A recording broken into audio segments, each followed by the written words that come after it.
우리가 함께 읽은 이 시편 136편의 기자는 매절 한 절 한 절마다 하나님께 감사하라고 외치고 있습니다. 그 감사의 내용이 크게 두 가지라고 어제 함께 나누었는데요. 하나는 하나님의 창조하심에 대한 감사요. 다른 하나는 이 출애굽 구원의 사건에 대한 감사입니다. 그런데 우리 눈에 들어오는 것이 그 모든 감사의 제목마다 하나님의 인자하심이 영원하다고 고백하고 있다는 것입니다. 그 말은 하나님의 인자하심 때문에 우리가 감사할 모든 제목의 은혜가 부어지고 있다는 사실입니다. 하나님의 창조하심 속에 하나님의 인자하심이 있다고 시편 기자는 고백하는데, 그것은 우리가 살아있는 것 자체 안에 하나님의 인자하심이 있다는 것입니다. 우리가 살아있다는 것, 우리가 존재하고 있다는 것 자체가 우리가 어떤 언어나 우리의 이해함으로 다 설명할 수 없는 하나님의 은혜가 있다는 것이죠. 알아야 할 것은 우리가 하나님의 은혜에 대한 감사를 잃어버리면 은혜는 어느 순간에 우리의 삶에서 사라지게 된다는 것입니다. 그러므로 저와 여러분이 결코 어떤 순간에도 감사를 잃어버리지 않는 복된 분들 되시기를 축복합니다. 정말 하나님은 우리에게 인자한가, 우리가 이런 의심이 들 때가 있죠. 그런데 부정할 수 없는 확실한 증거는 바로 십자가입니다. 바로 예수님의 십자가가 우리를 향한 하나님의 멈춤이 없는 인자하심의 증거라는 거죠. 하나님이 우리를 사랑하십니다. 그래서 독생자를 십자가에서 속죄의 제물로 내어주시기 위해서 예수님이 이 땅에 사람으로 오셨고, 또 십자가에서 우리 죄를 위해 죽으시고 부활하셔서 이제는 우리 모든 사람들 안에, 우리 모든 성도들 안에 오셨습니다. 그러므로 저와 여러분이 하나님이 나에게 인자하시나 이런 의문이 들 때가 있어요. 당연하죠. 그러면 그때마다 저와 여러분이 십자가를 바라보셔야 합니다. 십자가를 생각하셔야 한다는 거예요. 그래야 저와 여러분 안에 하나님의 인자하심이 끝이 없고 여전히 하나님이 나에게 은혜를 베풀고 계시다는 사실이 깨달아지고 믿어지는 겁니다. 중국에서 추방당한 한 선교사님의 간증인데요. 이분이 중국 선교사로 파송받을 때 어떻습니까? 가족과 성도들이 눈물로 파송을 해주잖아요. 저도 여러분의 선교사님들을 이렇게 선교사로 파송했던 그런 파송식이 기억에 남는데, 특별히 기억에 남는 선교사 파송식 중에 하나가 제가 첫 사역했던 교회에서 이제 수석 장로님이셨던 이제 장로님이 이렇게 이제 그 금호 타이어라고 하는 회사에 오래 근무하시다가 직업병을 앓게 되셨어요. 이렇게 이제 근무 환경이 이런 기관지나 폐에 안 좋은 환경이다 보니까 천식이라는 병을 앓게 되시고, 이제 그걸로 인해서 산재로 이렇게 이제 퇴직을 하시고, 이제 남은 여생을 선교지에 보내시기 위해서 이렇게 선교사로 파송을 받으셨거든요. 그러니까 60이 넘으셔서 선교사로 파송을 받는다는 일이 쉬운 일이 아니죠. 또 60년을 한국에서 사셨는데 이제 해외에 나가서 전혀 다른 언어와 문화권에서 선교를 하면서 사신다는 것이 쉬운 일이 아닌데, 어쨌든 그 선교사님이 이렇게 파송될 때 수십 년을 함께 신앙생활을 했던 성도님들 가족들이 이렇게 정말로 눈물로 기도하면서 파송을 했던 그 파송식이 정말 오랫도록 기억에 남습니다.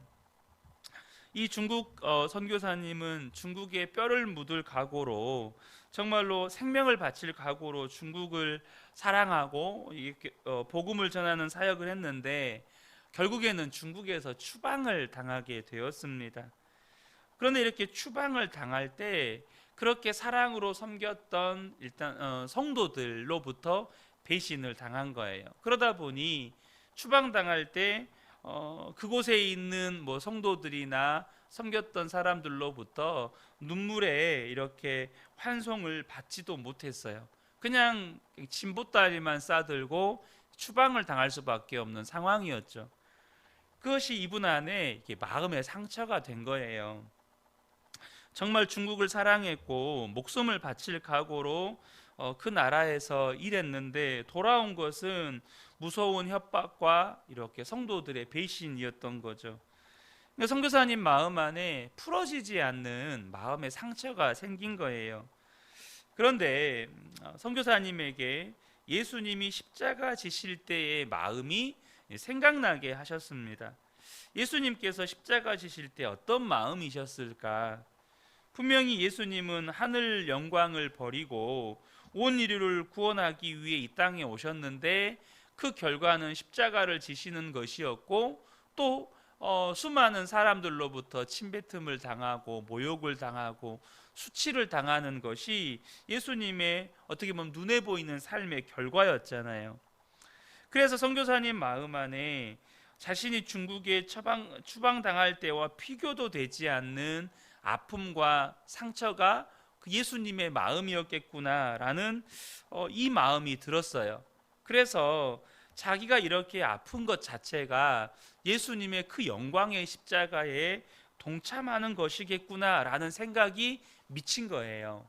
그러니까 그 순간에 마음의 상처가 풀어지고 다시 중국을 위한 그 기도를 시작하게 되었다는 것입니다. 사랑하는 성도 여러분, 저와 여러분에게 이렇게 주님의 십자가를 바라보는 눈이 열리고 또 주님을 바라보게 되는 믿음의 눈이 열리게 될 때 하나님의 인자하심을 부인할 수가 없게 되는 겁니다. 내게 여전히 부어지고 있는 하나님의 은혜, 여전히 나를 향한 하나님의 사랑, 이게 부인할 수가 없게 되어지는 거예요. 그런데 저와 여러분이 이렇게 주님을 바라볼 때 또 하나님의 인자하심으로 말미암은 은혜가 나에게 이렇게 부어지고 있다는 것이 믿어지고 그것이 내 안에서 막 감사로 고백되어질 때 반드시 기억하셔야 할 게 있습니다. 뭐냐면 왜 하나님은 나에게 이렇게 인자하실까? 왜 나에게 이렇게 은혜를 베풀어 주시는 것일까? 라는 이 부분에서 바로 하나님께서 나를 통해서 내 주변에 있는 사람들에게 하나님의 은혜와 사랑을 흘려보내기 위해서 그렇게 하셨다는 것입니다. 나를 향한 하나님의 인자하심으로 말미암은 그 은혜와 사랑은 또 다른 누군가를 향해서 흘러가게 하시기 위해서 하나님이 그렇게 하셨다는 거예요. 이사야 49장 6절을 보면 내가 또 너를 이방의 빛으로 삼아 나의 구원을 베풀어서 땅끝까지 이르게 하리라 라고 말씀하십니다.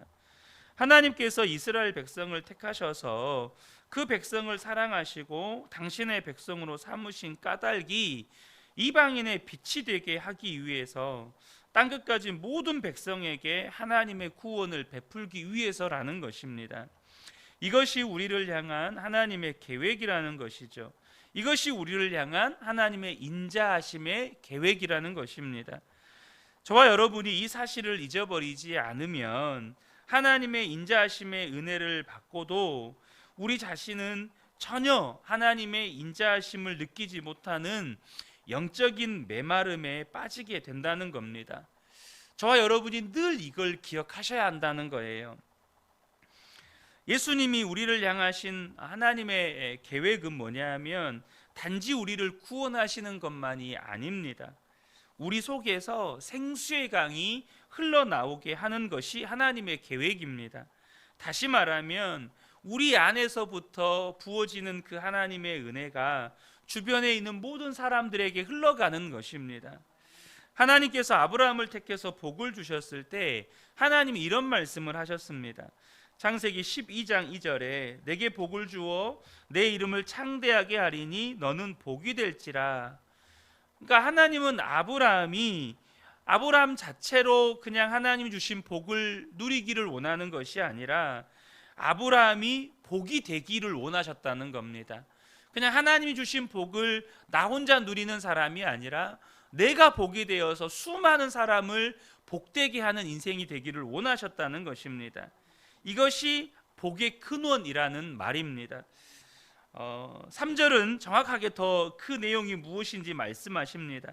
창세기 12장 3절을 보면 땅의 모든 족속이 너로 말미암아 복을 얻을 것이라 하신지라. 이것이 아브라함이 받은 복이고 또 예수를 믿는 우리 모두가 그 아브라함의 믿음의 반열대로 받은 복입니다. 우리는 그저 하나님의 은혜만 받은 복이 아니고 주변에 있는 모든 사람들의 복의 근원이 되어서 그 주변 사람들에게 복을 흘려보내는 그런 존재가 되는 것이 하나님이 우리를 택하신 이유고 구원하신 이유라는 것입니다. 그러나 여러분, 저와 여러분이 사람을 만나 교제하다 보면 그런 생각이 들 때가 있어요. 사람만큼 사랑하기 힘든 존재가 없다, 이런 생각이 들 때가 있습니다. 때로는 그렇게 내가 섬겼음에도 불구하고 그렇게 이기적이고 욕심도 많고 자기중심적이고 심지어 배신하고 거짓말하고, 그렇다 보니까 이렇게 사람을 만나서 교제할 때마다 우리가 상처를 받게 돼요. 그래서 어떤 때는 마음의 문이 닫혀버리기도 하고, 심지어 어떤 분은 그냥 사람들에 대해서 마음의 문을 닫아버린 이런 분들도 있음을 보게 됩니다. 제가 예전에 섬겼던 어느 집사님이 그런 말씀을 하셨어요. 이분이 이제 사역자들에게 많은 상처를 받으셨나 봐요. 그러다 보니까 이분이 저에게 하시는 말씀이, 저는 목사는 절대 안 믿습니다, 이런 말씀을 하시더라고요. 참 그 말이 안타까우면서도 또 한편으로는 굉장히 저 개인적으로도 마음이 아픈 말이기도 했습니다. 여러분, 저와 여러분이 정말로 가족과 친척 혹은 이웃과 동료들에게 마음의 문을 닫아버린다, 이것이 정말로 어리석은 선택이고 결정이라는 것입니다. 왜냐하면 그것은 지금 당장 내가 사람들로 인하여서 상처받고 또 마음 아파서 그런 선택과 결정을 하는 것일 수 있지만, 그래서 그렇게 선택하고 결정하는 것에 대해서 안타까운 마음이 들지만 하나님의 구원의 계획을 너무나도 모른다는 것입니다. 여러분, 사람에게 마음의 문을 닫아버리면 우리는 더 이상 생수의 강이 흘러가는 사람이 될 수가 없다는 거예요. 하나님의 은혜는 흘러가야 내 안에서도 여러분 넘치는 역사를 경험하게 되는 겁니다. 하나님의 은혜는 흘러가야 내 안에서도 살아나는 역사가 있게 돼요. 그런데 하나님의 은혜가 내게서 흘러가지 않으면 내 안에서 썩어서 골마 터져버린다는 거예요. 그것을 보여주는 것이 바로 이스라엘의 역사입니다. 지금도 여전히 이스라엘 백성들 안에는, 유대인들 안에는 선민의식이 있어요. 그 선민의식이 너무나도 강하다 보니까 여러분, 지금 이스라엘 가면 이 팔레스타인 지역을 두께 30cm, 높이 8m짜리 콘크리트 장벽을 쌓아서 이 팔레스타인 사람들이 이스라엘로 넘어오지도 못하도록 그렇게 장벽을 쌓아버립니다. 또 얼마 전에도 팔레스타인과 이스라엘 사이에 국지적인 이렇게 전투가 있었잖아요. 팔레스타인 지역에서 미사일을 쏘고 또 이스라엘이 팔레스타인 땅으로 또 보복 공습을 하고 끊임없이 반복되고 있습니다. 사랑하는 성도 여러분, 저와 여러분이요, 마음의 문을 여셔야 합니다. 계속해서 마음의 문을 여시고 사셔야 돼요. 사랑할 수 없고 용서할 수 없고 가까이 하기 힘든 사람들, 그 사람들을 향하여서 마음의 문을 여셔야 한다는 겁니다. 그것이 하나님의 은혜를 누리는 비결이에요. 내게 있는 하나님의 은혜를 누군가에게 주는 것이 내가 계속해서 하나님의 은혜를 누리는 비결이라는 것입니다. 누가복음 6장 38절을 보면, 주라, 그리하면 너희에게 줄 것이니 곧 후히 되어 누르고 흔들어 넘치도록 하여 너희에게 안겨주리라. 정말 하나님의 은혜를 누리고 또 정말로 흔들어 넘치도록 경험하고 싶다면 여러분, 이 한마디를 꼭 기억하셔야 합니다. 그게 뭐냐면 주라는 거예요. 주라는 것입니다. 우리가 마음을 열고 용서를 주고 사랑을 주고 관심을 주고, 그렇게 하면 우리는 생수의 통로가 되어서 말할 수 없는 은혜를 흘려보내는 삶을 살게 된다는 것입니다.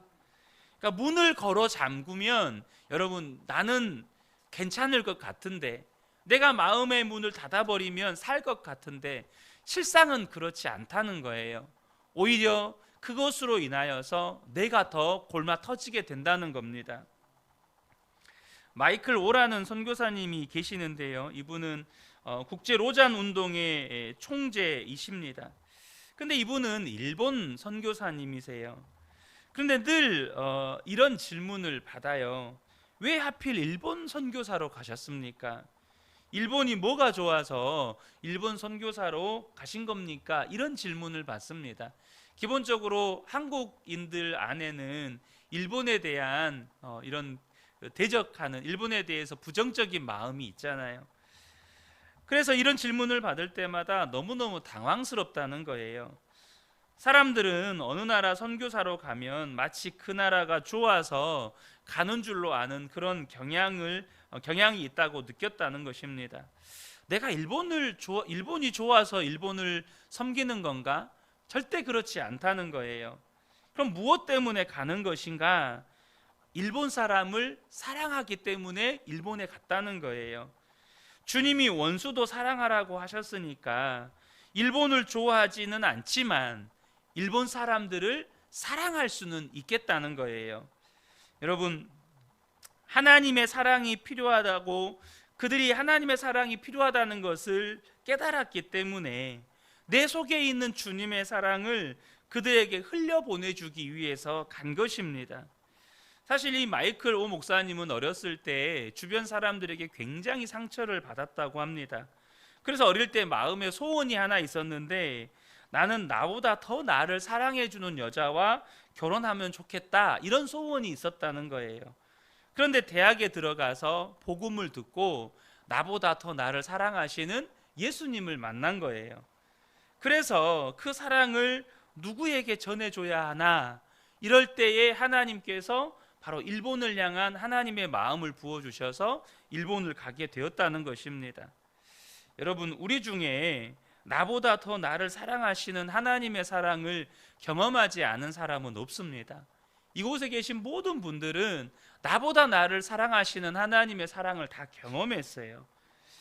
여러분, 예수님을 믿는다면 우리 자신보다 우리를 사랑하신 하나님의 사랑을 경험한 것입니다. 그러면 우리와 방금 소개해드렸던 마이클 오 목사님과 무슨 차이가 있습니까? 그 사랑을 사랑하기 힘든 사람들에게 흘려보내기로 결단했느냐, 그렇지 않았느냐, 내가 정말로 사랑하기 힘든 그 사람들에게 마음을 열었느냐, 그렇지 않았느냐의 차이만 있을 뿐입니다. 우리가 은혜를 받겠다고만 하고 사랑을 받겠다고만 하는 것과 내게 있는 이 사랑을 누군가에게 흘려보내주고 나누어 주겠다고 하는 것에는 엄청난 차이가 있는 것입니다. 삶이 달라지는 거예요. 사랑하는 성도 여러분, 우리는요 정말로 우리의 어떤 언어와 말로 다 표현할 수 없는 하나님의 사랑을 받았습니다. 그 은혜를 받았어요. 때로는 여러분, 우리 그러잖아요. 하나님의 은혜를 받았는데 그 은혜가 다 언어로 표현이 안 돼요. 사실 말로 다 표현이 안 돼요. 그래서 제가 설교자의 가장 큰 답답함 중에 하나가 뭐냐 하면, 하나님의 사랑을 언어로 표현을 해야 되는데 제가 가진 언어의 능력의 한계를 느끼는 거예요. 하나님의 이 은혜를 언어로 표현을 해야 되는데 그 언어로 제가 다 표현이 안 될 때가 참 많다는 걸 느끼게 됩니다. 그러나 여러분, 저와 여러분이 언어로 다 표현할 수는 없어도 삶으로 표현할 수는 있습니다. 누군가를 향해서 마음을 열고 내게 베풀어 주신 하나님의 은혜를 내가 사랑으로 표현해야겠다, 용서로 표현해야겠다, 섬김으로 표현해야겠다. 여러분, 우리가 삶으로 표현할 수는 있는 겁니다. 그런데 그것이 바로 내가 더욱더 넘치는 하나님의 은혜를 누리게 하는 비결이라는 것입니다. 이 새벽에 함께 예배한 우리 모든 성도님들이 그렇게 하나님의 은혜를 날마다 충만하게 누릴 뿐만 아니라 은혜를 흘려보내주는 그런 복된 삶을 살아가시기를 예수님의 이름으로 축복합니다. 아멘.